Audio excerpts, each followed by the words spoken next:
Awesome. Thank you guys so much for showing up today. I really appreciate it. And the phrase growth hacking, nobody really knows what it means, right? It's sort of like social selling. You hear it a lot in like the tech space, and when someone says, "Oh, I'm a growth hacker," you're like, "Oh, you probably don't have a job, and you're probably doing a bunch of other like weird stuff on the internet." And the truth is, what growth hacking really is scaling relationships, because relationships sell. And if you don't know how to build relationships, you will never build a successful product and you'll never have customers. And if you don't understand how to build relationships, you'll never actually understand how to like create a product that people love. So what I did was I studied a lot about psychology, and how that came about was I used to be a founder, and I also used to be the VP of marketing and head of growth for a number of companies. But when I was getting started, I found a company that failed right out of college. Then I joined two startups and both of them failed. And like many people in the startup scene, I had a breakdown. And I was like, why am I even here? I just spent 3 years in the startup world and I've had zero results, like zero. And I was just talking to my mom and I was like, gosh, like mom, like what am I doing with my life? It's like this moment where you're just like really just trying to figure it out. And I said, okay, I'm just going to take this job for a year. I don't care what it is. It's just not going to be in a startup world, and then see if I want to get back in. So I ended up working as a copywriter for around 10 months. And I got paid about like 1/5 that I was getting paid as the VP of marketing for a startup. And little did I know that copywriting would end up becoming my most valuable skill as I built my community and as I, oh, is it? Oh, there we go. And it become my most valuable skill as I built my community. And what ended up happening was I used that skill in the last year to become a top writer on Quora. I started writing on Quora just this year and had the fastest growing profile.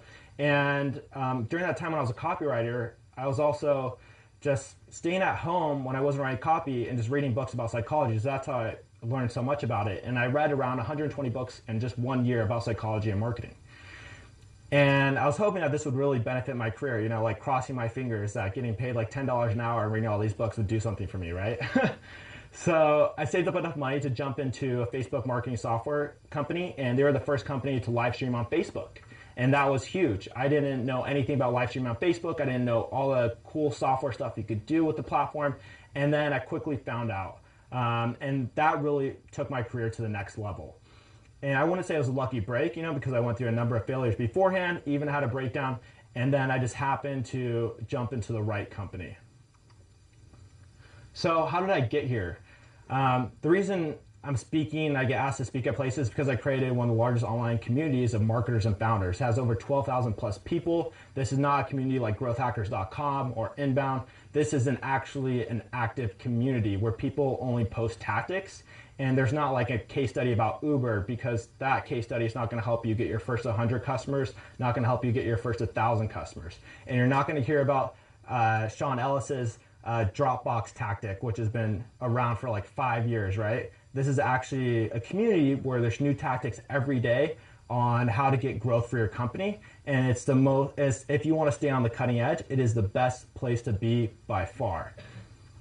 And I was, again, one of the early employees of the company that live stream on Facebook, and that helped build a lot of credibility. And at the time when I was working for them, they actually just took a risk on me. They said, hey, you worked for a bunch of startups that failed, and then you worked as a copywriter. We have no idea like what you're trying to do with your life, but you have a lot of skills. You know how to do web dev, you know how to do a lot of technical marketing, and you can write.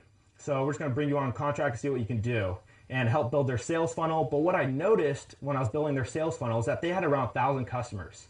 And all their customers came from one Facebook group that they had. And I said, this is insane to me. You guys have a Facebook group, and that's where you guys get all your customers. I'd never seen anything like it. And I was just stuck in my mind for so long. And during that time, I tried to start a couple of my own Facebook groups, and both of them failed. And then little did I know I'd end up building one that generates an insane amount of sales for a couple of the companies that I've worked for. And I'll get into that in just a bit. And in the last 2 years, I posted 80 plus events with some of the top founders in tech, including the founder of Zapier, the head of growth for Grammarly. They just raised $110 million, among many others.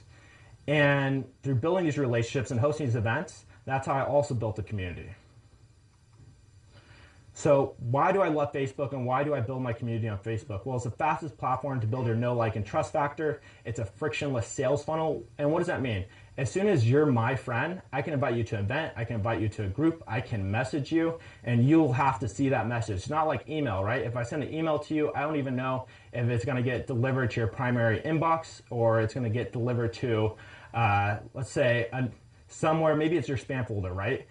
And if maybe I'm using like Mixmax or something else to track it, and at the same time, I just don't know at the end of the day. If I send a message via Facebook, I know if you saw it right there in front of you, and you'll probably see it within the next 2 seconds because people spend close to an hour on Facebook a day.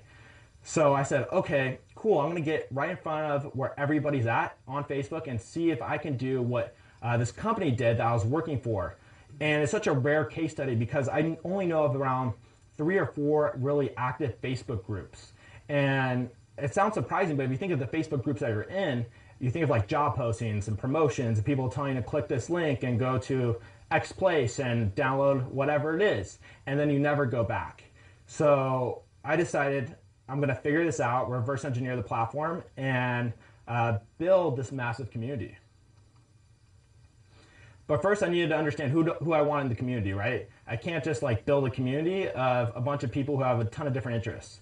I said, okay, Josh, you just got to Silicon Valley, and this was about a year and a couple months ago, and I want to meet the best people who were in the VC world as well as head of growth for companies.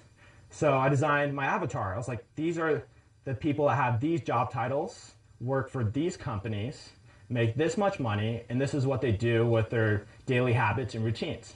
And some of the people I was able to meet doing this is one, Dennis Yu, who's right there. He is considered like the Facebook ad genius, probably one of the best people in the world at Facebook ads. And he actually runs the Warriors fan page.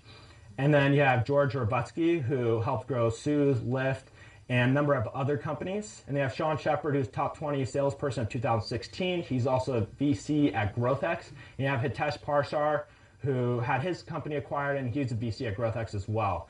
And one of the reasons I bring up GrowthX is because I use my relationships while I was here to end up becoming the head of growth for a venture capital firm.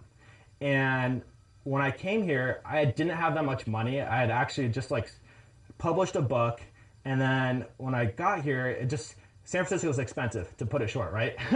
So I'm here trying to figure it out, and I'm building relationships so I can make more money. And I was head of growth at this events company, but that was nice, you know, because it's like a cushy job. At the same time, I wanted to be where all the big players are at. And I'm going to tell you how I made that happen. So one is, the first step, you have to optimize your social profiles. Now, it sounds super, super simple, but if you look at all your friends' profiles on Facebook, nobody does this.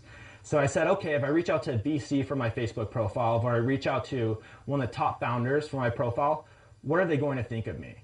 And I said, okay, well, use your copywriting skills and use your psychology skills of understanding emotional triggers that you're pulling. So when they view your profile, they're going to think that you're worth connecting to. So when I reach out to a VC just through a Facebook friend request, the ad back rate is around 90%. Because they look at this profile and they say, hey, he's speaking at the NASDAQ Entrepreneurial Center, and he has a lot of followers. That's social validation. His posts are about influencers. They're good copy. There's a lot of engagement. He's probably someone that I want to get to know. And if you're not pulling any of those triggers, they're just not going to add you back, right? So some of the triggers that are really obvious that I used when I was here, when I didn't have a picture such as me speaking at the NASDAQ Center, is I had a picture of San Francisco. A VC in San Francisco has an affinity towards the city, right? Anybody that's here right now has an affinity towards the city. If we see a picture of San Francisco in our newsfeed, we'll stop and we'll look at it. So that was one of the early emotional triggers that I was pulling to when I was shooting friend requests out to people. And again, you want to be seen. One of the big things is a helper. So what does this mean? This means that you create your own content. And I'm really big on this because I haven't actually shared anybody else's content on Facebook for like the last 4 years. And the reason for that is if you're not seen as a creator, as a helper, then people who are helpers and creators, such as like VCs, founders, they just don't want to connect with you. They want to make sure that you're producing like your own content and actually generally giving value to people each and every day. And it sounds very hard, and it is hard at first, but if you hone your skills such as copywriting, like I can go onto Facebook and write a post as a status, and maybe it takes me 30 minutes, but I know it's going to get like 200 plus engagements just because I have a background copywriting. And that's super powerful because then people are going to my profile and they look at me as a helper and I'm telling my story. So one of the big things about social media that most people don't realize is that this is like a platform to tell your story, and if you're not telling your story, nobody will connect with you, and even the bad parts, they think you're helping. So if I talk about my breakdown and the startups that failed, these VCs are like, wow, he's being really honest, and people could use this information because nobody's talking about this stuff, right? And reason for that is people are looking to generally connect to other people who have gone through the same experiences. Now, if VCs who have had tons of failed startups and invested in, probably some of them invested in 150 plus failed startups, they can relate to this. You know, sometimes they only have 1 or 2 wins. And most VC firms don't make a lot of money. As much as we'd like to think that they have a ton of money, it's a very, very hard business to run. So those type of stories really relate to them. So me telling my founder stories and telling these stories of failure actually like help them connect with me. And one of the things that I was doing when I was building my brand, as well as trying to figure out how to actually generate a community around me, was I said, okay, what are the 2 things that I need to do to ensure that this happens? One is I need to create a great piece of value every day, whether that's on Quora, LinkedIn, on Facebook. And if you're creating value every day, one of the hardest things to do is also have time to drive traffic to that. Let's say it's a post, right? Maybe it's a blog post you wrote, and it takes you 8 hours. And now, let's say it's your CEO and says, drive traffic to it now. You're like, I just spent 8 hours on a post. I don't even have time today to drive traffic to it, right? It's either you concentrate on distribution or you concentrate on creating content. And you can't do both. And sort of a myth that you should spend 90% of your time on distribution. Like people say this all the time. That's total BS. Just find a way to growth hack it. If you can growth hack your distribution, you can concentrate 90% to 100% of your time on just creating value for people and be sure that the traffic is driving to your content. So I said, okay, I can create value for people, and now it's time to get that value seen. So one of the things that I did was I started using Upwork, and I said, you know what, how much would it cost if I just started outsourcing like Chrome extensions that would give me tons of unfair advantages? And what do I mean by this? So this Chrome extension has about 10 different things you could do, and now has like an Instagram section as well as a Quora section where I can export profiles, I can auto message people at scale, I can auto connect to people at scale as well on all these different platforms. And people look at this and they're like, wow, like you built this? Did not build it. I do not know how to write code. I would consider like a good product manager when it comes to Upwork. And this cost me $1,200 to build to get around 10 unfair advantages with social media. And that's crazy, right? Like these are advantages that nobody else has. I just designed this and I put it on a Google slide and I said, this is how I want it to look and this is what I want to do. And they built it for me. And it wasn't like difficult at all. So now I have this unfair advantage that I outsourced for $1,200 that's going to turn me into like this social media master because nobody else is doing this, right? It's just me. And I was like, okay, wow, like you have all these advantages. It's time to rock and roll. So one of the things I also realized is because I had all these unfair advantages, it actually expanded my opportunities by 10x because now I can combine it with other tools that can make the tool that I created even more powerful. So you have a tool called Duck Soup, which does a lot of scraping through LinkedIn. And one of the things that people didn't really like about it is that you could go to like each individual profile on LinkedIn and grab the URL and grab data from it, but it wasn't really super helpful until my tool, because now I can upload all those LinkedIn profiles and now auto message and auto connect with them at scale. So if I wanted to actually go to my existing LinkedIn base and find all the customers of a certain product, then I could do that, and then I could auto message all of them. So let's say it's 100 customers of Mixmax, and I'm telling them about an update that we have, right? Now I can take all their profiles, upload it, and I send 100 messages with just like maybe 2 minutes of my time. And I'm developing relationships with hundreds of people. So super, super powerful. I turned a tool that people didn't think was that great into one of the better tools on the internet. And more unfair advantages. So I know of some of the most cutting edge tools because I talk to so many founders and it's just part of running a community. And one of these tools is Grouply. And one of the biggest questions that people had for so long was, how do I get email addresses from Facebook groups? Everybody wants to know this answer, right? Because Facebook emails no longer work. They don't redirect to your regular email. You can't use them as a retargeting audience. And I found out the secret. It was just this strange growth hacker. I don't want to call him strange because he might be watching this, but cool growth hacker. And he had this tool that would just export everybody from a Facebook group, and including their name and their company's name.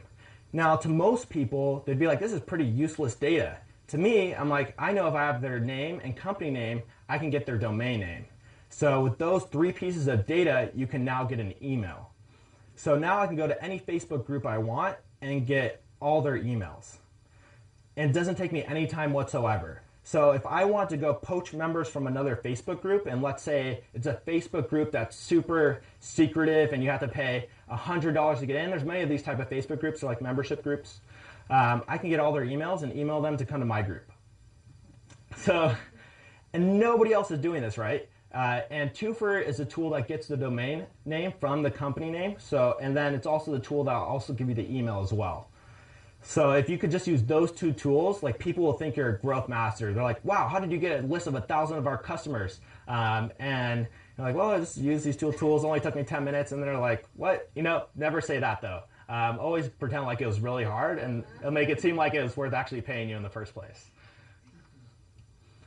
So when I first started off and I was trying to grow my group and grow my presence and I wanted to connect with people, I found conferences that they were attending, because conferences often are tied to Facebook groups, such as you have Growth Marketing Conference. And Growth Marketing Conference, I think, costs between $500 and $1,000 a ticket to attend. And these are the top growth marketers in the world, many VCs that go, and some of the best founders. So I want to connect to all these people, right? So at the time, I was using a tool called Mass Planner, and I don't have the tool in my slides purposely because it was shut down, but I'm just telling you guys, you can still like torrent the old version of it if you just type in torrent Mass Planner, and you can still do this. Most people don't know that, and nobody knows that in my group yet too. I haven't even announced it. So what I did is basically that tool exports everybody from a Facebook group, and you can start auto-adding those people on Facebook. And once they accept your request, it'll send them a follow-up message. So it removes all my social anxiety of connecting with thousands of some of the best people in growth, as well as some of the top VCs.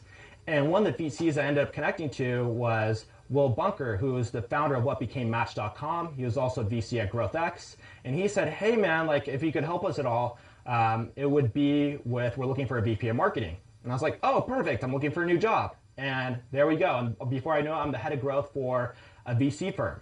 And this was coming from like a background of just landing in SF, right? And just trying to figure out how to grow my network through growth hacking. So I also did it with HustleCon and a number of other conferences. So it's really easy just to connect with these people at scale. And boom, before you know it, as long as your network is filled with these people and you know how to provide value, good opportunities will come from it. I mean, if you have 300 conversations that are open for you with head of growth and VCs, like if a good opportunity doesn't come from it, it means you're sending a really bad follow-up message. That's all it means, right? And what I did to send a good follow-up message was say, hey, like, I know that we're in the same Facebook group and we're going to the same conference. What can I help you with, and what projects are you working on? So I didn't even say, this is what I'm doing, right? That's like the worst thing to do. I just said, what can I help you with? And through that, I learned about what they were doing, and I found a ton of opportunities for myself. So create value. One of the coolest things that I learned that still nobody is doing, and it blows my mind that nobody is doing this, is that if you take a Quora post and post it on Facebook, and one that performs really well, it'll perform exceptionally well on Facebook too, right on your profile. So what I did is I started writing on Quora a ton, and that's part of the reason I became a top writer this year, is because I knew if I reposted the content that performed well on that site onto my Facebook profile, it'd perform well. So I was getting twice the benefit from it. And it's this nice like relief knowing that whenever you post on Facebook that you're gonna get a ton of engagement, right? So it just saved me a ton of headaches, as well as gave me a lot of encouragement to put out more content.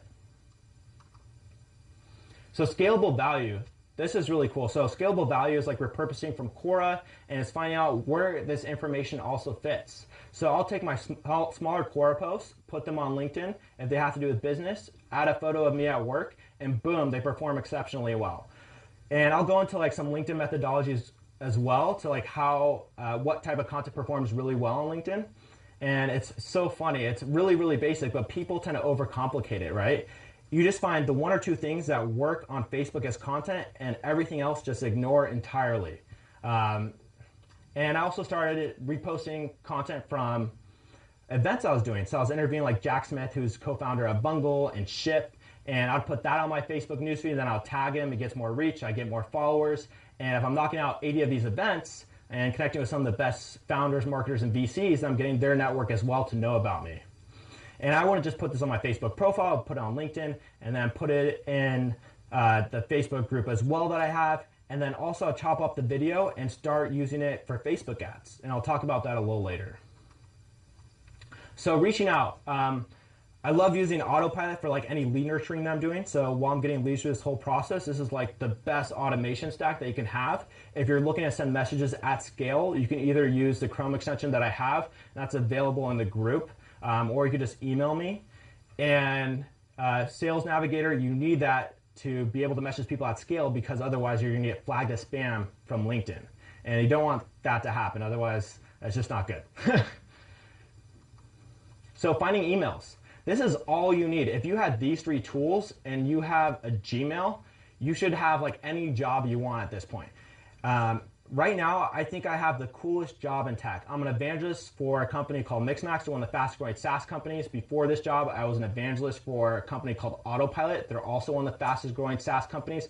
All I do is interview the coolest people in tech, and I run a community. And I talk with the coolest people in tech all day. That is my job. I mean, this is sort of freaky that that became my job, right? And if I had these three tools, I could still make that happen.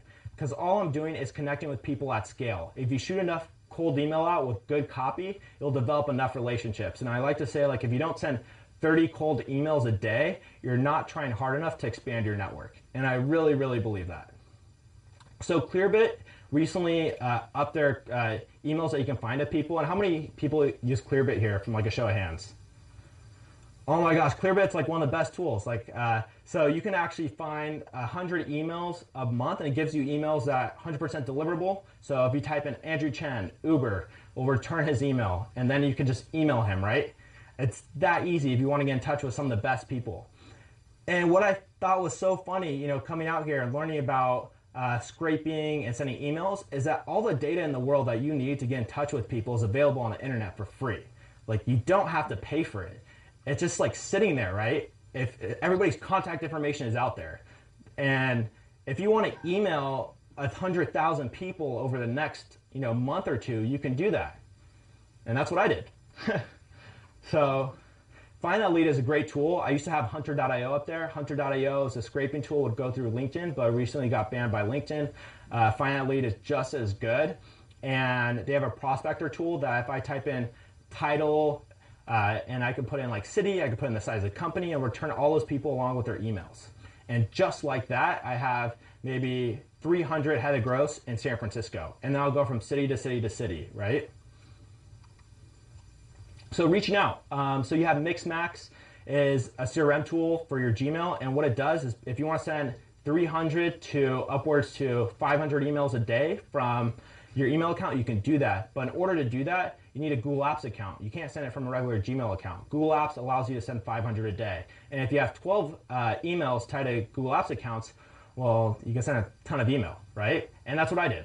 So anything that I found that worked, I just 12x'd it. And one of the reasons I did that was growth hacks don't last forever. So the tool Hunter.io, Mass Planner, they all got shut down, right? As soon as you find something that works, you 12x it immediately. If you know it gets you results, like, you don't just go and be like, okay, I'm gonna have another email address, start sending out cold email. If you don't 12x it, you're gonna regret it when it gets shut down. It's just how it works. And there's other people that talk about this a lot, but I try to stress it as much as possible, because this is like what changed my career, was knowing that some of this stuff could get shut down. And because I scraped 100,000 emails from Hunter.io right before it got shut down, it really saved me a ton of pain. And now, because I have so many emails and I built this community, I just use Find That Lead for free, because I know the owner and he loves that I promote his product, but it's the only product that actually scrapes emails at scale now. So traffic. So how do you get people into a Facebook group, right? You can cold email them at scale like I did. And I was just pulling emotional triggers from learning about psychology and copywriting, and what emotional triggers was I pulling? Well, I used city name, and then I said, hey, you were referred by somebody. And if you have a referral, that's like the highest emotional trigger that you can use, especially if it's someone that they say have a strong affinity towards. Maybe it's an influencer that they love. So what I would do if I scrape a list of founders from 500 startups, from AngelPad, from Y Combinator, and I did all of them, I would say, here's a mentor from this community. So one of the mentors, one of the higher level influencers in their community, I say, this person's in my community. And they'd be like, oh, this person's in your community. Like, I know who he is. Like, and I respect that person. So they're going to join. And then I would also have several bullet points, increasing social validation, saying, hey, like, these are the moderators of our community. It was a person who's a VC, and a person who has a huge follower base, maybe like 200,000 followers, and another person who runs a very successful company. And just pulling those emotional triggers led to, I would say, some of the best email copy I've ever used. I sent out 100,000 emails, and I probably got around 50 to 100 emails that said, hey, don't ever like send this email again. That's really good, because I also got around 9,000 emails that said, thank you, I've never seen another community like this, right? 9,000 emails like that. And the reason for that is I knew that there's this massive gap of people not actually giving tactics. So you have growthhackers.com and you have Inbound, and they don't give any tactical advice. Like, the best post on growthhackers.com, I think over the last 2 weeks, was actually my post. To be honest, like, it was. And that to me is crazy, right? It's so funny how that works. And when I came to Silicon Valley, you know, it's tech mecca of the world, you think that you would find founders and like people giving really tactical advice, and there was none of these people, right? There was no communities like this. And I went to tons of events trying to find where they were giving tactical advice, and I found nothing. I found Andrew Chen, the head of growth for Uber, speaking at an event with a room packed of founders trying to figure out how to get their first 100 customers. And he's talking about how he's scaling from 2 billion to 10 billion, right? It's like totally irrelevant. And I said, man, all these people are just getting tricked to come to these events. And that's really what it is. They're just following these brand names. And to me, this really upset me as a founder who had failed, as someone who was the head of growth for several companies. And I worked really hard to like actually grow companies and find the right tactics. And now we just have tons of events and tons of brand names to distract people. And this just wasn't happening just at events. This was happening at accelerators as well. They'll take someone who's the head of marketing for Pinterest, put them in like 500 startups and say, you're a mentor now, but you weren't here with our first like 600 employees. Like, you came after that, but we still think you know how to help founders get from 0 to 100 customers. They don't. It's just total BS, right? The people that know how to do that are people like me that have done it before and that are doing it now. If the person's not doing it now and they haven't done it themselves, there's no reason you should ever listen to them. So I wasn't just sending out cold email, I was using Quora traffic. So I posted a lot on Quora in the VC section as well as in the startup section. The only person that's posted more than me in these sections is Jason Lemkin. And I don't know if you're familiar with him, but he runs SaaStr. It's the biggest SaaS conference in the world. And I just dominated these sections because I had so much tactical advice, and nobody else had any tactical advice, and nobody else had as many stories as I did. I mean, I've worked for a number of startups, and I knew that people could relate to a lot of the failures, and I was really open about the situations where I failed and situations where I won. And almost every post that really took off, I would just drop a link to my Facebook group, and I'd say, join this Facebook group. Oh no. And from there, I got a ton of traffic from Quora that was really relevant because I was posting in relevant sections. Part of the problem with people posting on Quora is they usually go to where they're going to get the most engagement, right? You never want to do that. It's like people who have 200,000 followers, but it's people who are the ages from 15 to 19 that are following them. You're not going to make any money from those people, right? Like, what are you going to sell to them? Like, a community of 12,000 marketers and founders is probably 100x more valuable than a following base of 200,000 followers of teenagers. So when I was growing my community and running all these events, one of the big things was running Facebook ads. I was the head of growth for a company, and I managed growth for them in 5 cities. They're an events company. And I said, okay, well, let's use some copywriting skills. Let's use the imagery that I know performs best. And let's start doing it for tech events. And it worked out really, really well. The CPL on this was around $2. So that's cost per lead. And that doesn't sound like great to most people, but if you're getting people who are actually, in the interest I'm targeting, you have to be interested in venture capital, or you have to be a founder. So these are high level people. So if you think a CPL of like a founder or someone that's interested in venture capital as $2, it doesn't sound that bad then. And I also knew ways to basically scale my relationships with them using the tool that I built, the Chrome extension from earlier. And what I would do is I'd plug in all their emails into Full Contact, and Full Contact is basically gets a ton of information about people regarding like their LinkedIn profiles, all their social profiles, and work information as well. So once I had all their LinkedIn profiles, I'd upload it to my tool, auto connect to every single one of my leads with a personalized message, and boom, increased retention. And these people would thank me. They're like, wow, you reached out to me after I opted into your landing page. Like, this has never happened before, right? Nobody does that because it's a painful process. Well, my tool for $1,200, that's just one out of the 10 features, right? Did that for me. So reaching out, once I had tons of people going to the Facebook group, what I did is I added them all on LinkedIn. And what did that do for me? Well, you can actually export all your LinkedIn connections to get all their email addresses, right? And they're not work addresses. They're Gmails, they're maybe Yahoos, hopefully not Yahoos, and just Gmails. And this process is a little bit painful, but you could just pay a VA from Upwork to do it for you. So if you have some money, you could pay a VA, let's say it's, $150 a month. And if you have 10,000 people going to a Facebook group, it'll save you from doing this 10,000 times. And before you know it, your LinkedIn connections will explode. So in the last 3 months, I think I went from 3,000 LinkedIn connections to close to 7,000. And then I removed around like 600 people who weren't really relevant. And allowed me to build a retargeting audience. So this has cost me like no money to do whatsoever. Ton of cold email, running some Facebook ads that were converting really well. And then I outsourced the tool. So again, management, what's really cool today is that Facebook released a survey feature recently. So if you join a Facebook group, it may ask you several questions. It released to all Facebook groups. It was in beta and had been released to several Facebook groups around 6 months ago. So you may have seen it already. But now I can have a VA who doesn't even have to like take their name and plug it into LinkedIn and find them based on their profile photo, but can actually just click on their LinkedIn address and go right there and add them for me. Just connect with a personalized message.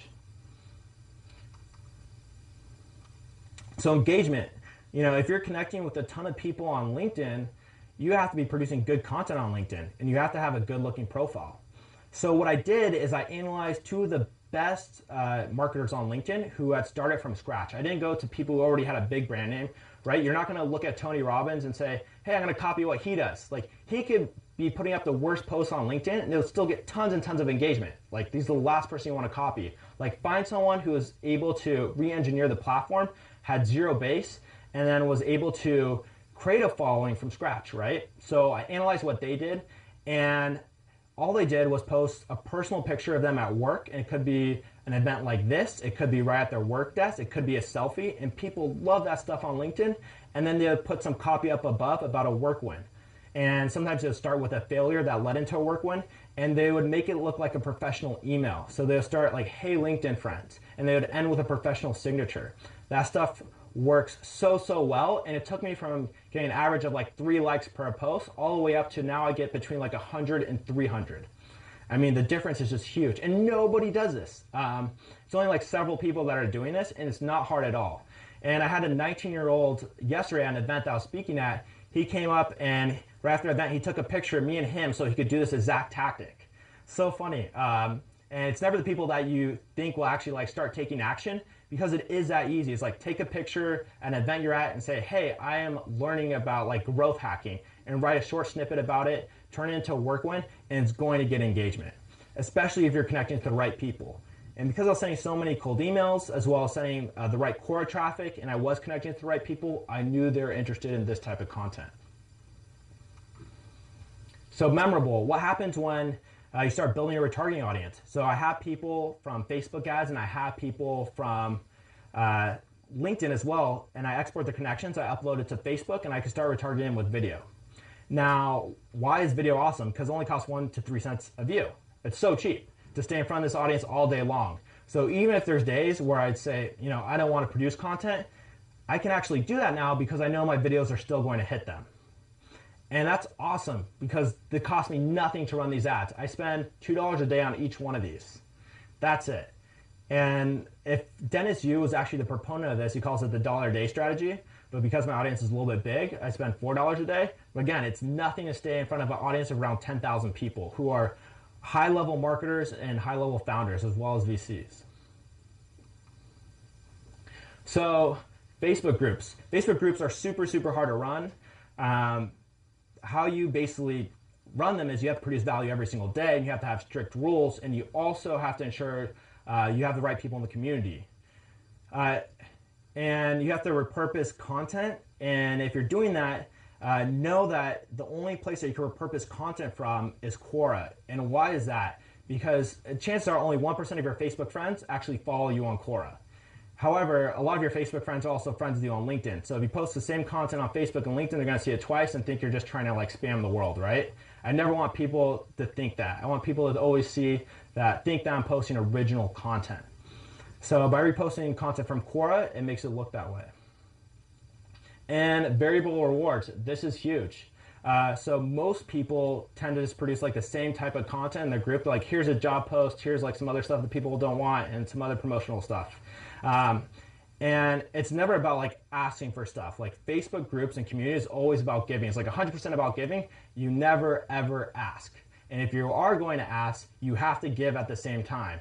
And I'll show you how I was able to do that and generate $200,000 in sales from one post. And that's how powerful it is. So people say, they're like, how are you using Facebook for like B2B marketing? You know, it's very unheard of. Most people think of LinkedIn. And I think LinkedIn is an okay platform for B2B marketing, but if you can generate $200,000 from sales from one post on Facebook, it's a much better platform. So musts. You want to get people involved in the community. And how do you get people involved in the community? You do giveaways, right? So giveaways also play into variable rewards. So people don't know what's going to come next. If you do a couple of giveaways, they're like, oh, what's the next one going to be? And then you sort of hype them up and you're like, guys, I'm working on this cool Chrome extension. It's going to be released in like 3 weeks, and it keeps people active within the group. And one of the best parts about this is it gets people their first win, their first comment. So as soon as they get invested in the group, they're more likely to actually participate and post their own content. Now, all the content that goes in my group, I approve it before it goes in. This way it ensures there's no spam. And I have blocked around like 400 people that have tried to spam my group. And none of it's actually hit my group because I have to approve all the posts. And then I do like a post, I'm like, hey guys, like if you ever try to post spam, like I will kick you out. And what that does is just shows people like, hey, this is a community where we really care about the content posted. And it sounds a little bit counterintuitive, but the truth is that there are so few Facebook groups that are actually run well. I mean, there's only 3 that I know of, including my own, that if you do like put this forward, then people will really respect it and remember how valuable it is. So live streaming software, you have Gridix, you have Blue Jeans, you have open broadcast software. And one of the things I like to do is live stream in my Facebook group like I'm doing right now. So this is really valuable for the community. It enables them to get tons and tons of content and content that's valuable. So I'm teaching them basically exactly what I did to them, right? It's like you're trolling your own community, but they love it. And the reason they love it is because it works and it helps generate them sales and it helps them learn how to connect with people at scale. I teach them how to dominate Quora, how to dominate LinkedIn, and basically how to make sales in B2B marketing through social selling and growth hacking. And Gridix is the only analytics software for Facebook groups, super, super valuable. Very few people even know it exists. And this way, like if you're working at a company and it's a software company, you can actually say like, these are the engagement numbers in the group. This is how it's growing, and it gives them some idea. Open broadcast software is really cool because it puts overlays on your videos. And if you're trying to work with a company and do this, then you can slap on their overlays. So when I was the evangelist for Autopilot, I'd put Autopilot logo right on the overlay of my video. And that's what an overlay looks like. And so this is Gerard Adams. He's the founder, past founder of what was Elite Daily. Not the coolest guy in the world. Don't have a lot of respect for him, but he has the sickest overlays. And so if you can copy these type of overlays, you're able to brand a company. Then you can actually have a really cool job in tech, right? Like I do. I just produce really good content for a company, and then I brand them on the content that I create. It's awesome. So type of content. How do you generate sales from like a community? So I'm basically, you know, some people go through this talk and they're like, you just talked about building your personal brand. I'm like, Well, not really. I basically built this entire personal brand. Like most of it happened within the period of 6 months. And then I made $200,000 in sales, and I made over $100,000 in sales on a later post as well. And this post right here generated $200,000 in sales. And how did I know that I was actually going to generate money for my company, Autopilot? And they're a marketing automation software company. And I know that the people that love marketing automation are founders, CMOs, VP of marketing, marketing managers, and sometimes VCs, right? So if those people are in my community and they use this software and the software has great product market fit, if I can get 30 of them to switch over from like HubSpot, Marketo, and we get 1 or 2 of them are big clients, then you can make a ton of money. And that's what I did. I said, if you want my folder of growth hacks, so giving value at the same time asking them, and I didn't say, I want you to buy my product. I knew my product had great product market fit. I said, go on the free trial and email me a screenshot of you using the product. And I had around 300 to 400 people use the free trial. And then around, I think like 30 to 60 of those people became customers. So just through that, we generated $200,000 in sales. And that's B2B marketing on Facebook. And this is what an overlay looks like. So if you're thinking of overlays for like B2B marketing, it's hosted by Autopilot. So that's me speaking at the NASDAQ Center with Justin Wu.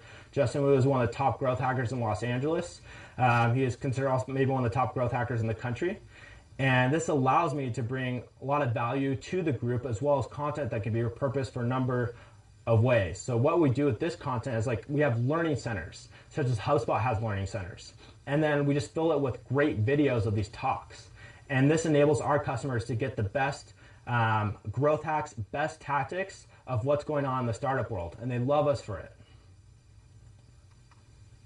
So tracking and retention, this is really big. So if you don't know how to drive traffic and you don't know how to like calculate retention, then it's very difficult to grow your community, right? So Mass Planner, what it allows you to do is you can export your Facebook group members. You can also export people who follow you on Instagram. Audience does Instagram and also exports your followers on Twitter. And Eventbrite, you can get basically all your leads from Eventbrite, right? So you're just seeing who becomes customers and where did they come from. So when you're building a community and you're trying to find like your fit for a community, it's very important to see like if people are coming back. The biggest number, the most important number for a community is your level of retention. Everything else doesn't really matter. So how many people are coming to event after event? And that means you're building relationships, right? At some point you want people showing up to these events because they have such a strong relationship with you rather than the topic's going to be cool. And that's when you know you have a community. And these tools allow you to do it. It's tools that everybody has access to. Math Planner is like $10 a month. And yeah, not expensive at all. So go the extra mile. So one of the things that I love to do is I have a bunch of t-shirts that represent my community. It's called Badass Marketers and Founders. And it's funny because the name is like Badass Marketers and Founders, but people have to take it so seriously because it's the most active online community for marketers and founders, right? So they can't really say anything or hate on it. And it enables me to like peacock a lot, right? So people, when they see the community, like that guy, like, gosh, I can't get rid of him from my newsfeed, but his content is so good. So funny how it works. And next week I'm going to LA to meet with 20 community members. So I meet with everybody in my community in person, hopefully at some point, and I'm going to give them all a bunch of t-shirts. And this is great content for the community, showing that I actually care about them, that I'm willing to go the extra mile and meet them in person. And then I share these wins on Facebook. And they look at me as sort of like a hero because I step up every day and I produce great content for that community. No one else does it. And it's funny because even though we have over 12,000 members, if you had to guess like how many members have actually produced tactical content for the group, and this is why tactical content is so rare, there's only been 20 members that have done it.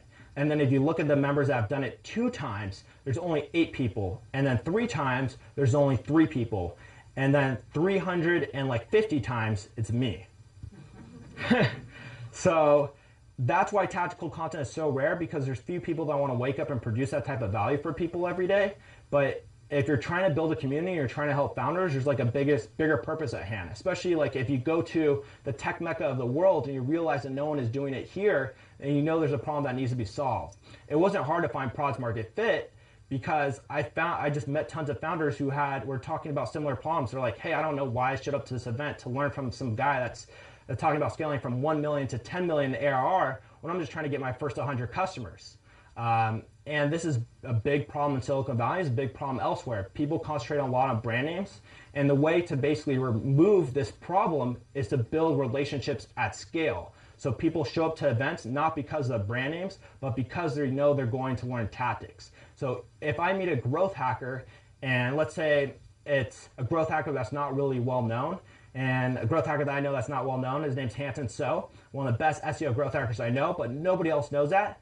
I can have him speak at an event and get tons of people to show up because they know there's going to be tactical advice, because that's what we built our whole community on.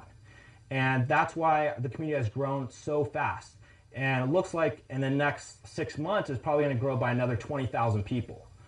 And it's funny because, you know, tech and entrepreneurship has been around for so long, but there's just this massive gaping hole of no tactics being given. And someone just needed to do it, right? It's interesting how that works. So one of the biggest things that I try to tell people is never sell, find fit. And if I just tried to concentrate on my follower numbers and get tons of people in that Facebook group, it would have never helped me. But I knew that the people I cared about the most were founders or marketers or venture capitalists. And those are the people that I could generally help and wake up every day to help, right? So I got them into the community, and when I had to, I would say, sell them, it wasn't really selling. I was saying, here's all this value that I know will generally help you. I know Autopilot has great product market fit. I believe it's better than Marketo. I believe it's better than HubSpot. And I think I'm doing good for you. And I just want you to try out the free trial, and in turn, you'll get all this stuff, right?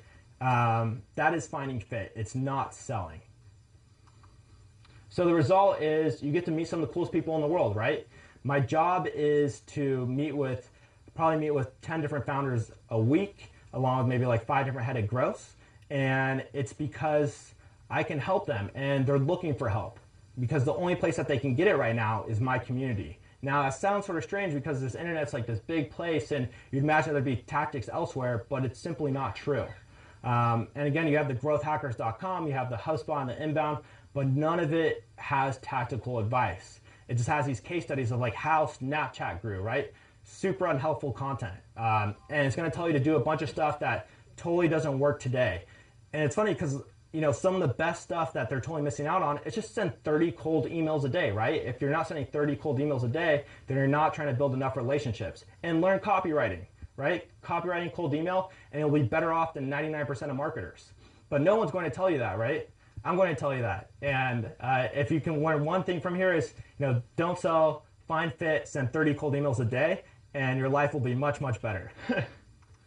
So one of the coolest things that I realized is that you don't have to like anybody's posts on social media. So you may scroll through your Facebook and like people's posts, but you're not building relationships. Relationships are built through conversation, right?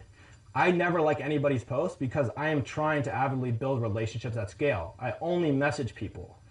So imagine if you have 100 likes on your posts, and this guy's like, I hope he notices my like, right? It's not true. It happens all the time. And it's total BS. Just message people. It will save you so much time. And if you're not comfortable with messaging people, just do it the way I did it, which was automate the process. And it's like an opener for you, right? And then all of a sudden they're responding. You're like, hey, I have to respond to this now. And none of us are born super social. We learn to be social. And sometimes you can use a tool to make yourself social, right? So stop liking stuff, start messaging people, because liking stuff will never help you sell anything. Only messaging and building relationships will. So if you guys want to get in touch with me, these are my social channels. My email is josh@joshfechter.com. So that's Fechter. I do have a complicated last name. So yeah, feel free to message me. I will get in touch with you. I respond to every single message, every single email. And I mean that. So yeah, thank you guys. Awesome.